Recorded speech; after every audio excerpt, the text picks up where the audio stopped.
Hello.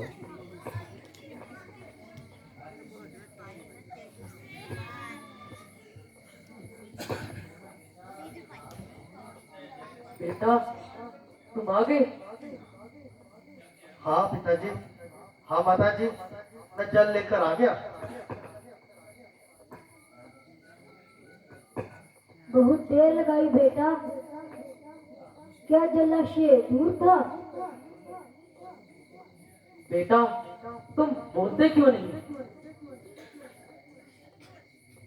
माताजी, पिताजी, जल पीजिए। बेटा श्रवण, आज तेरी आवाज भारी क्यों है? तू श्रवण है या कोई और है?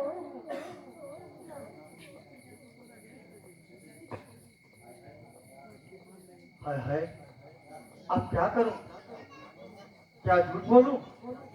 नहीं, दशरथ कभी झूठ नहीं बोला करता। माताजी, पिताजी, मैं श्रवण नहीं बल्कि अयोध्या का राजा दशरथ हूँ।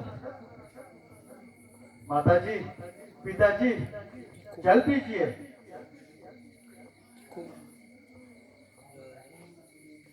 मैं तो पहले ही समझ गई थी, ये मेरे श्रवण की आवाज नहीं है।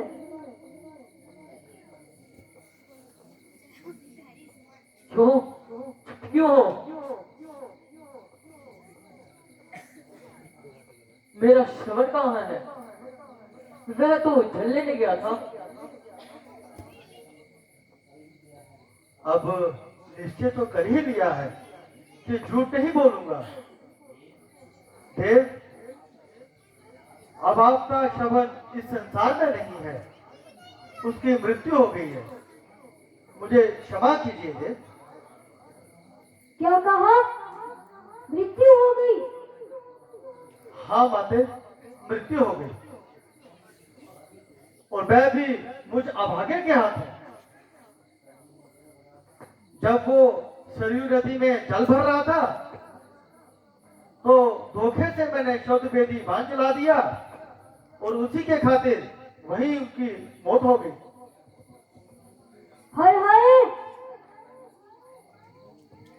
मेरा बेटा श्रवण। हाय हाय मेरी प्यास। हाय हाय। ओहो, अब क्या करूं? श्रवण के माता पिता को उठाए कैसे बदम? माताजी, जो कुछ होना था तो हो गया। आज से आप मुझे ही अपना श्रवण समझिए। आप जल पीजिए और अपनी प्यास बुझाइए, पूरी कीजिए। जल जल की रट लगा रखी है। कान खोल कर सुनो,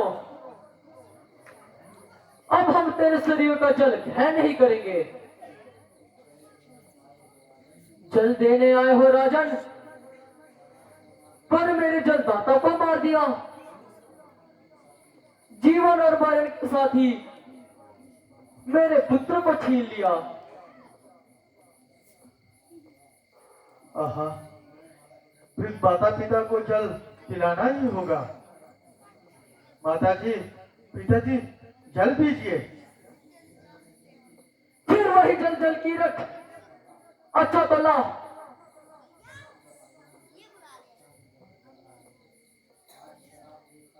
आज श्राप देता हूं, सुन ले, सत्यवाणी होगी मेरी।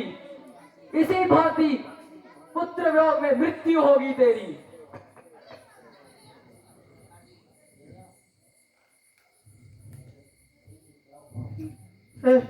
हे प्रभु, ये क्या हुआ?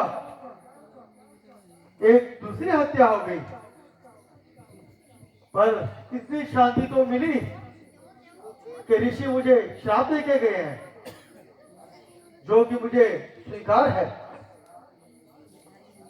इसी श्राप से मेरे हृदय को कुछ शांति मिलेगी।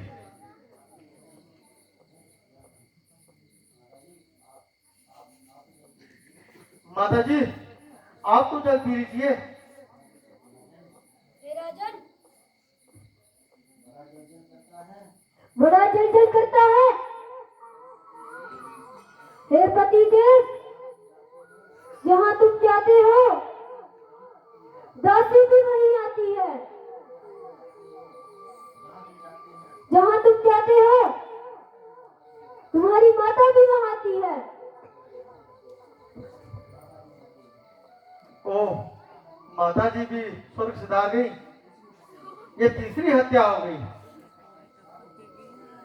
सती जी, आपका श्राप भी मुझे स्वीकार है।